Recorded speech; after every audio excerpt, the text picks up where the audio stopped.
Welcome to the show, guys. Happy Monday. Got a super exciting one here for you. We are talking about 6 late round sleepers you definitely want to consider stashing that have massive upside, but could completely bust altogether. On the show, we got the great, the powerful, the great and powerful Tim, aka the Bald Man. Tim, what's happening, man? Fern Gully. Oh, I just got to add you here to the screen here. How rude. Cut me off like that. There you go. You're back on the screen. Listen, so Tim, I'm excited to dive into this. These are names that I don't regularly talk about because sometimes I get a little, flack. Everyone's like, oh, you talk about the same guys, blah, blah. Well, I don't really talk about these guys. So they're deeper sleepers, massive upside. I ended up doing a 2-quarterback league, or it's a super flex league where quarterbacks come off really heavy. And I'm really diving in and looking at some of these guys. I ended up owning a couple of these guys actually, because I was like, okay, it's late in the game. Who else do I add to my roster? My main roster is good. Got my main sleepers. Who else do I add? And then these guys jumped out at me. I'm like, why not? Like one of them is like my QB3. I'm like, why not? So we're going to dive into it. Tim, before we get into that, guys, make sure you guys smash it, tap it, slap it. Hit the thumbs up, guys. Very important. We make this interactive. Give me a deep sleeper that you guys like. If you have any questions about these sleepers, please leave a comment below. And of course, grab the 16-round draft solution. I've linked it below. You got all the sleepers, all the breakouts, all the optimal players. You guys are going to be light years ahead of the Kinshipses. Go down below, hit the thumbs up, and grab the solution right now, guys. You'll be light years ahead of the sheep. All right, Tim, are you ready to dive into this? I'm ready, brother. All right, the first one here. Or actually, no, latest news. How do we forget about the latest news and notes? Oh, my God. Because there's never anything exciting, but you still want to do it. There's a couple things that are definitely worth mentioning. There's always something in the news that's worth mentioning here in the offseason. So we're going to bring in Breaking Brad, our friend. We now have breaking news. All right, here we go here. Breaking news with Breaking Brad. The first thing I want to talk about here is Kyle Pitts. Now, they're saying, this is very, very important, that they're going to use him as a tight end and some work as a wide receiver. I mean, this really isn't new. He was always kind of like a wide receiver anyway, right? Like, I mean... Yeah, he's a big-bodied dude, right? He's pretty tall, I believe. Yeah, and he came into the league kind of as a receiver, and we kind of always knew that about him as a trait, but they're specifically telling us this year because they got nobody else. They got Drake London, they got Bijan, they got Mooney, who really sucks, and then now they got Kyle Pitts. So something to note here. They're saying that he's maybe just more receptions. I don't know. Like, can he outwork London? Probably not. I think London's the main guy. It'll be about time because he's been disappointing. Yeah, Pitts has been very disappointing his entire career. Very low on the touchdowns. He's got to step it up in all categories. So if you are interested in Kyle Pitts, that could be a plus for you. T. Higgins and the Bengals are not expected to agree on terms with T. Higgins on a long-term contract extension before the franchise tag deadline. Again, it's like this guy is just not getting any luck, no respect. He's always going to be the 2 there. Jamar Chase is the 1. And the guy always seems a little disgruntled, understandably so, because he's not getting the mega contract that other guys are. He's looking at other guys like Nico Collins, who got paid big, looking at other guys, and he just hasn't got it, Tim. I don't know what to tell you. It's T. Higgins. Poor guy. Yeah, he's that guy that, might have to move on when it's all said and done. Looks like there's going to be money somewhere for him. Also, we already kind of know this, but what are we hearing here? Bijan Robinson's planning seeing usage like the 49ers running back Christian McCaffrey. This was also talked about in the offseason months ago. So Bijan, Christian McCaffrey type usage. I keep hearing this in the news. Buzz, coaches talking about how much he's going to be used. We love him. I mean, you don't got to sell me on him pretty much, right? Means nothing to me, though. Coaches will always say whatever the hell they want just to make it sound good, and then season comes and everything stays the same. All right, let's move on here from Breaking Brad's breaking news. We now have breaking news. We're done with him. Xavier Legette, Tim. This is a deep sleeper. He wasn't on my radar. How he got on my radar, though, I want to talk to you about how he got on my radar. I was in this draft. Everybody is like hungry for sleepers. It's like, I don't know, 24 rounds. So I ended up getting his quarterback, which we'll talk about in a second. But we're talking deep sleepers here. Legette, Tim, 6'1", 217. He was a first-round pick, 32nd overall. He's a good blend of, he's a pretty big dude, and he's also pretty fast, right? Now, he was a senior in college. He had 5 years under his belt, so he got a lot of mileage on him. 1,255 yards last year in college, 7 touchdowns. But he is entering a bit of a committee there. He's got Thielen there. which is going to be a bit of a problem. And they brought in Deontay Johnson. So, and Jonathan Brooks to catch the ball backfield. Once he gets going, it's going to be an issue. And the uncertainty of, Bryce Young and an offense that's suspect. So should we get excited about Leggett at all? I mean, there is a chance, Tim, though. Thielen's going to be phased out. Hear me out. I know you like Thielen, so I'm talking to the wrong guy here. Dude, Thielen is old. I mean, it's time to phase him out. You're screwed. No matter whether he's old or not, he is a touchdown guy. So he may not have the huge yardage like he used to, but he will do well in touchdowns. He will be approaching double digits, if not getting them. Who's this, Thielen? Yes. Yeah, but last year they didn't have Deontay Johnson. Last year they didn't have Deontay Johnson sucks. What the hell Yeah. are you guys talking about? No, Years to wow me, I'm not wowed. Oh, you sound like me. Except you had this voice. Used to wow me, I'm not wowed. You sound a little more like I'm that. the child, yes. Yeah, so no, I'm thinking here again. It's a three-headed monster situation, and this guy's absolutely free. Like nobody's drafting Leggett unless it's like after round. I don't even know, like round 15. 16. There's a reason too, though, man. Like you're talking him up. Like okay, all you mentioned was his last year of college, and guess what? That was his only good year in college. Yeah. Before that, he was very rarely used. He really hasn't done much. He's going to be a late bloomer. It's going to take him time to catch up to the game. This year, unless there's an injury to one of these top two guys, he sees next to nothing.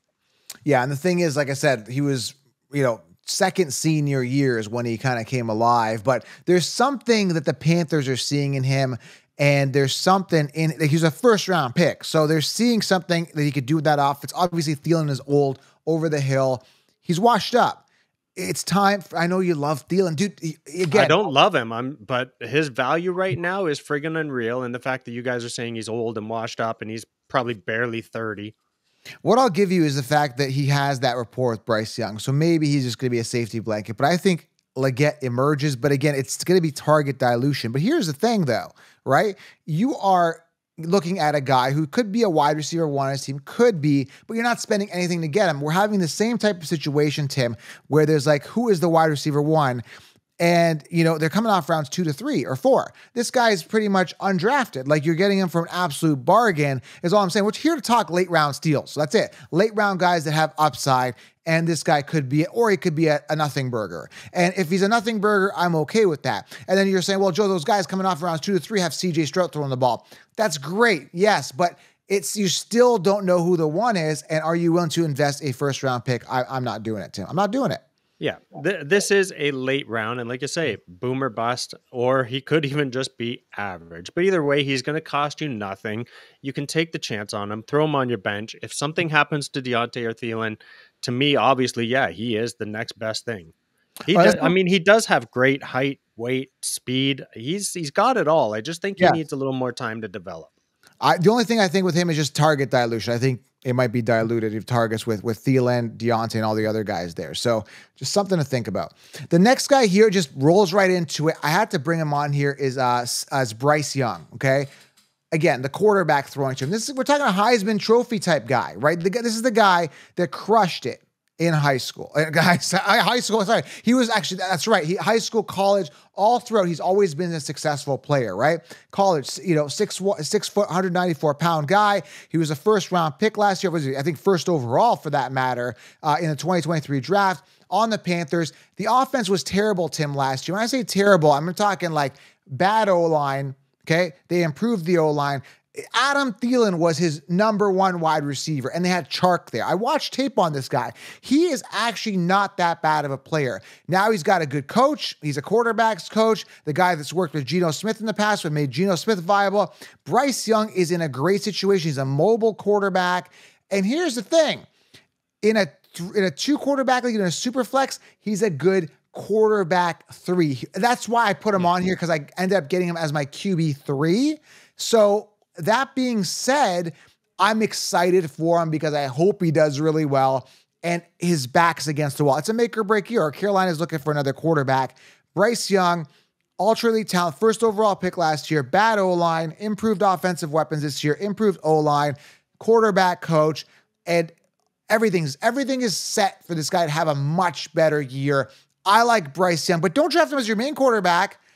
Back up with upside at most. That's it. Yeah, I'm not impressed still. I still need to see better before I even really.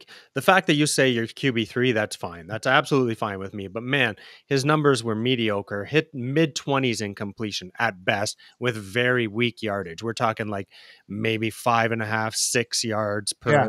per toss. I don't think it's there. 11 TDs, 10 interceptions. Man, everything has to get a hell of a lot better for him to be viable. But like I said, Adam Thielen was his wide receiver one. That's all I gotta say. Like a guy in his 30s who lost his job to Jefferson, starting in a new place. It was just a bad situation. They had no running back. It was a disaster, And this year, everything has changed. So I'm hoping for his sake and my QB3 option that maybe it becomes a starter for me. I don't know. But I love the upside. And again, that could help Leggett as well with all these improvements. So anyway, I have to throw these two because no one's really talking about these guys, right? They're completely off the radar. I mean, there is upside to be had here. Okay. Leggett is not my top. Just want to get this out, Tim. Leggett is not my top rookie wide receiver prospect. There's so many other guys I like. I'm a McConkey guy. I'm a Coleman guy when we're talking sleepers here. But there is something that could be there, right? But it could be a nothing burger. So I'm okay with that, right? With the value.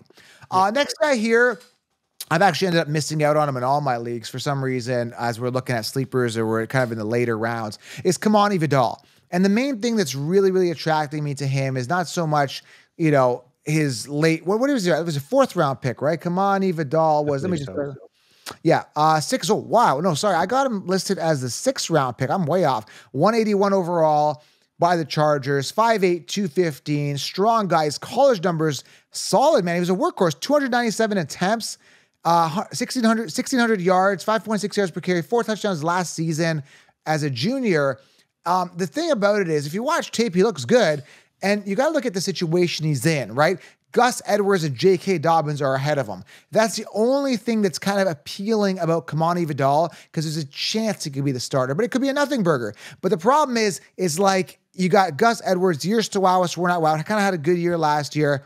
He's just not a pass-catching running back. He's not. And J.K. Dobbins can't finish a game to save his life. So Kamani has got an opportunity here, Tim, to do something. He's a stash. He's a late round steal with the potential to be an RB1. That's my thought process on him, really. Yeah, let's put it this way too. Gus did not have a good year. He had great touchdowns, and that was it. He still didn't break the 1,000-yard mark. He's mediocre at best. 5 years. Man, I hate using your saying, but years to wow me, and I'm not wowed. He's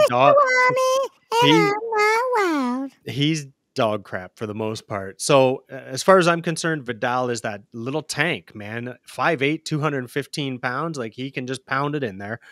Easily, he's the second to me right off the get-go. So if anything happens to Gus Edwards or Gus Edwards not cutting it, boom, Kamani, you're in.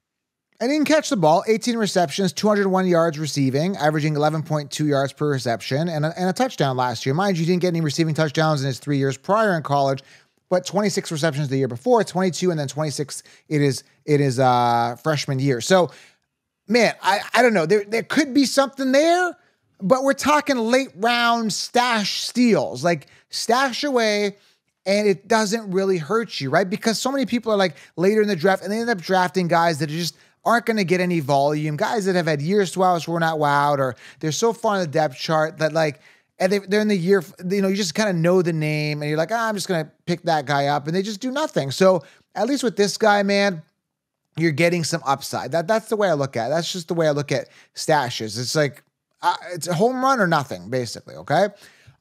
Next guy here, this is crazy. Now, again, maybe I'm a little biased, these guys. This is a reach. No. Hear me out. So Will Levis is the next guy here, who's actually my quarterback too. You're saying, well, Joe. Oh my God. You're saying, what are you doing? What kind of draft did you have? Let me explain this, Tim. Let me explain this, okay? We need to have a conversation. You're saying, Joe, how come? Where's Josh Allen? How come you're smart? You're good at fantasy. Why is Will Levis your quarterback too? Who's your quarterback one? I'm not telling you. The thing is, here's what happened, Tim. So it's a super flex league, and I ended up going robust RB. So I got listen to this, Bijan, Saquon, and Jahmyr Gibbs in the first 3 rounds, which left quarterback really slim and trim. So I ended up starting Kirk Cousins as my QB1, which I think he's going to be safe. And then I went so I'm going to basically play juggling act with Bryce Young and Will Levis and see how this works out. My team is solid, man. Like my QB1 is Drake London, so I stacked him with my team is great. I'm not like I'm going to win this one. You mean wide receiver one? What did I say? QB. Okay, yeah. Thank you for covering me. Okay, so Will Levis is my QB2. And listen, they brought in Calvin Ridley. Calvin Ridley, they paid him, $92 million for 3 to 4 years, something like that. They got the veteran Hopkins there. And it is a make or break year. The reason I like Levis, even though he played like crap, he had the one good game where it was like 4 touchdowns to Hopkins. I'm kind of going on that. I'm banking that this year he's going to look more like that Will Levis instead of the Will Levis we saw every game after that one game. Do you realize that was the first game he started? The first game he started is when he threw for 4 touchdowns so he played in 8 games. Yeah. And the first game, he got half of his touchdowns for all 8 games. Dude, you are in trouble. No, dude. No. Trouble. Well, we're going to have Trey Benson's coming on the show, but Tajay Spears is also going to be on the show probably this week or two. So we're going to ask him about Will Levis. But what is he going to say? He's going to say, that's my guy. Like he's going to say he's doing great, right? What's he going to say? Problem is he's not a mobile quarterback either. So you're not getting any points from rushing really. Everything has to be through the yards and so far or through the air. And so far he has proven that he cannot do it. Well, it's a new year. The addition of Ridley will help a little, but my God, you're in tough. Yeah, you might have killed it on your RBs, but there's a reason why they take quarterbacks so early in Superflex, and you got boned. Yeah, but they also did make improvements on their O-line as well a little bit. I don't care. He's ass right now. You ass, boy. Dude, you never know with these guys. Levis could be the next Tom Brady. We don't know. You don't know. He's got an opportunity, or he could be a nothing burger yet again. All right, now people are saying, "Well, Joe, your quarterbacks are terrible." You know what?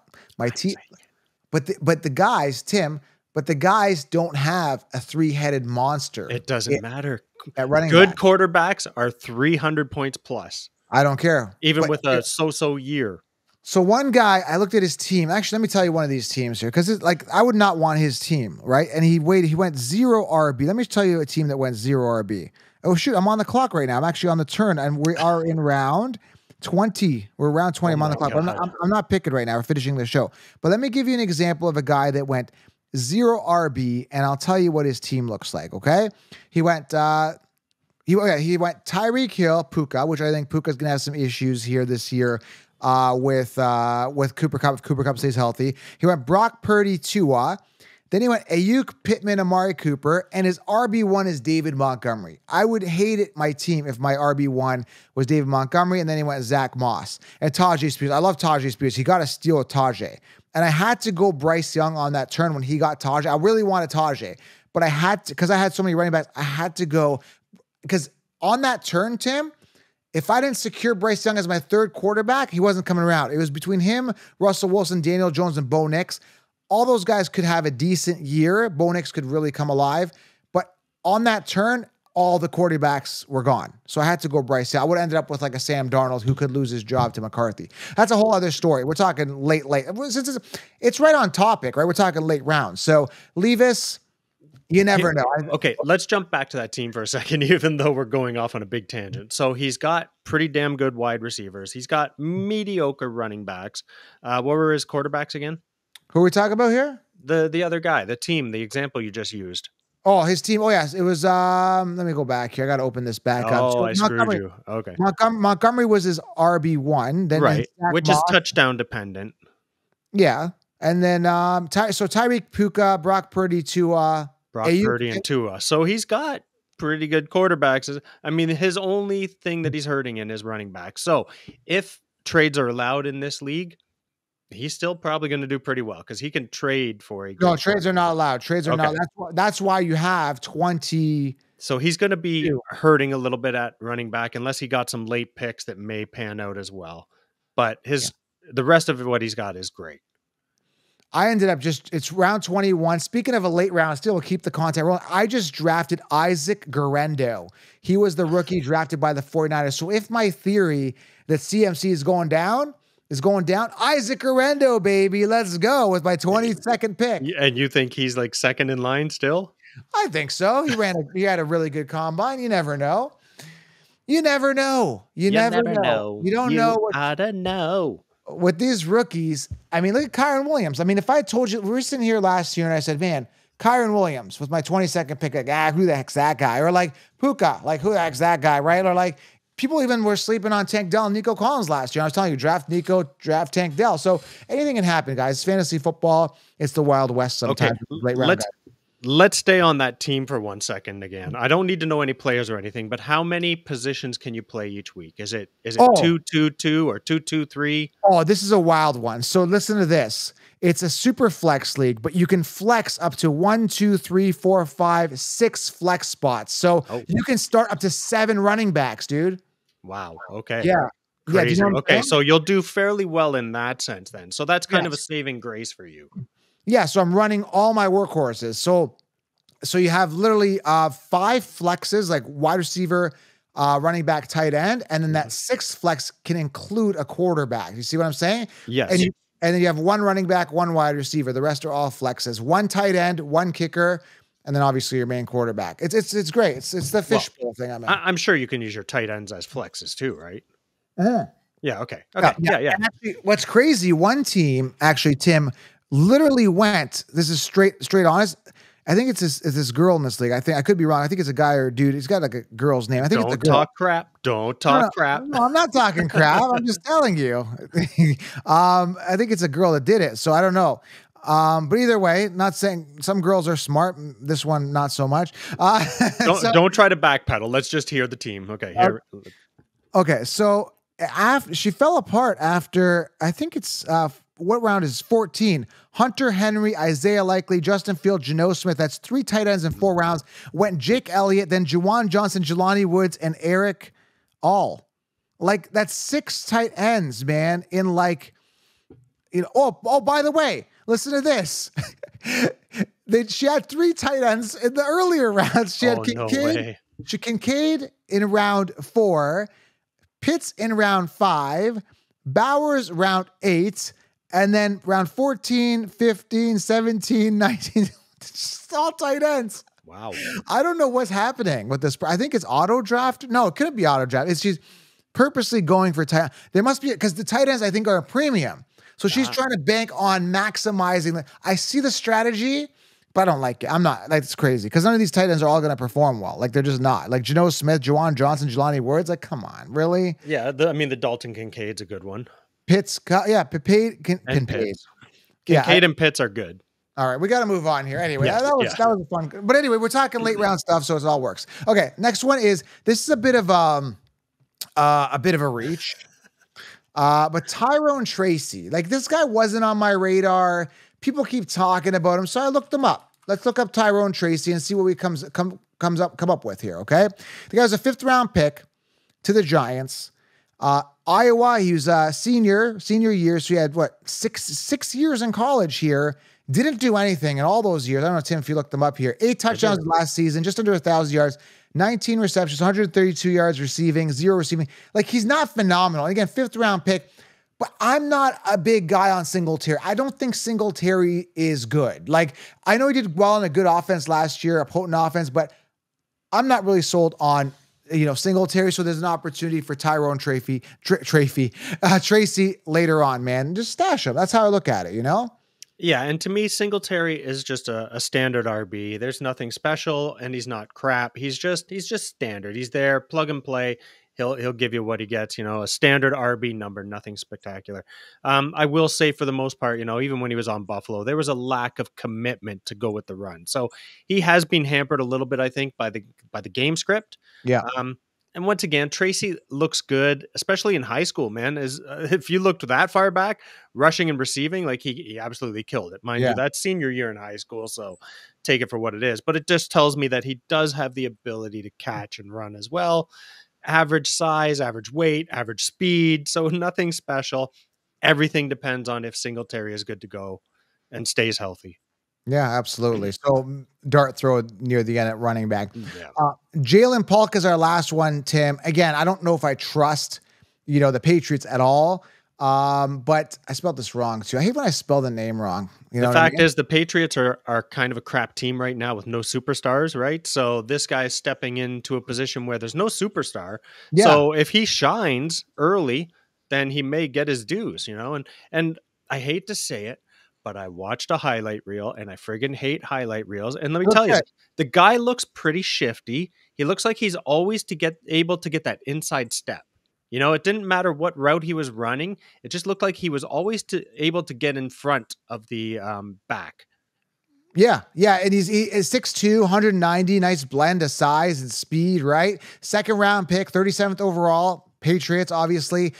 Decent year in college, 1,159 yards last year. 9 touchdowns, 69 receptions. Again, he's going into a situation where Demario Douglas is kind of slated as the one. I just heard news recently that Polk is going to start the season as the one. Demario Douglas was a late round pick, had a decent couple games. It wasn't anything special. He was like a 5th, 6th round pick last year.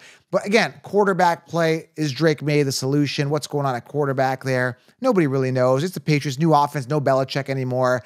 It's going to be interesting. So you're right. You got Drake May or you got Jacoby Brissett. But let me also hit you with this. The offensive stats last year for New England were garbage. They were almost last. They were near the bottom in everything. Offensive stats, time of possession, overall first downs, plays per game. Everything was on the lower end of offensive stats. So put it all together, it's still pretty hurting. But at least he's in a good position. Like I say, if he shines early, he's got a real chance of at least being the wide receiver 2. And in some weeks, maybe outshining the wide receiver 1 even. Yeah, the volume should definitely be there if he's the one that stands out. But again, minimal competition. They got Baker there as well. They've got Demario Douglas. They got other targets. Stevenson has a good year. I think he doesn't have much competition back there. It's going to be an interesting offense. It's an offense I'm typically staying away from. But the Polk, Demario Douglas debate near the end of your draft, why not stash one of them? It looks like Polk is going to be the leading man at the time of this recording. That's it, man. I enjoyed this. Late round stashes. Again, just some names we don't regularly talk about. Nobody really talks about. Some dart throws here. Not my favorite sleepers. Mind you, I got to say that I'm into Levis and Bryce Young because they're on my team as my quarterback 2-3 in this particular league.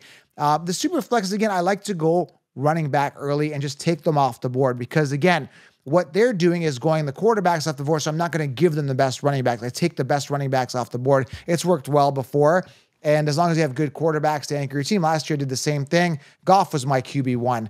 Not so bad. So, and I had Love. Goff and Love. Not bad at all, right? And I waited for them. Before we sign out here, let me ask you, what's your tight end? Who's your best tight end? Especially if there's a tight end premium. You know what? Now you're going to say my team. Yeah, come on, man. I'm going to hit you. Yes, I got you guys. You got me. I will call Joe on his bull crap every time I can. I can't. I got to be honest with you, man. It's not good. Okay, let's hear it. Who you got? but he could be this year's Sam Laporta. Ben Sinnott is my tight end 1. Ben Sinnott. The snot. So yeah, but dude, trust me, I got wide receivers for days. I got running backs for days. This team is solid, but it starts falling apart near the end. But I got good tight end sleepers to back myself up. It's not the way I put it is as long as I get 10 points out of my tight ends. Now Ferguson is my main tight end in my other leagues, but I wasn't able to get him. Again, they went tight end heavy. I was still loading up on running backs. But yeah, you should see the other teams. It's like that fight, right? When you see my bruise die but you should see the other guy, right? Yeah. So you're just going to play your one tight end. That's okay. I don't know what the bonuses are or anything, but either way, you're going to play your one tight end and then you're going to load your flex up with great wide receivers and running backs. And that's where you're going to pin your hopes. Oh, it's going to be awesome, man. I think Kirk Cousins is going to be efficient enough to get it done for me. And my running backs are loaded. I mean, getting Jahmyr Gibbs in the 3rd round is all I got to say, man. I just love that pick. I don't like him in round 1 because I think Montgomery's going to be a pest. But as my 3rd, oh my God, yeah. It's PPR, why not? All day. It's going to be interesting, man. It's going to be an interesting league, but I feel solid. Again, I just kind of gave you my worst picks on this roster. I don't want to give you all my good picks. Get the 16-round draft solution for all the optimal players. All right, guys, hope you enjoyed this show. Those are late round fantasy football sleepers. Smash it, tap it, slap it, hit the thumbs up. Energy's high. Fantasy football is back. Tim, man. Thanks for everything. Good show today. Yeah, love it, brother. Good one. All right, guys, we'll talk soon. Keep the content rolling for you guys. Have yourself a great day. We'll see you tomorrow. I'm out.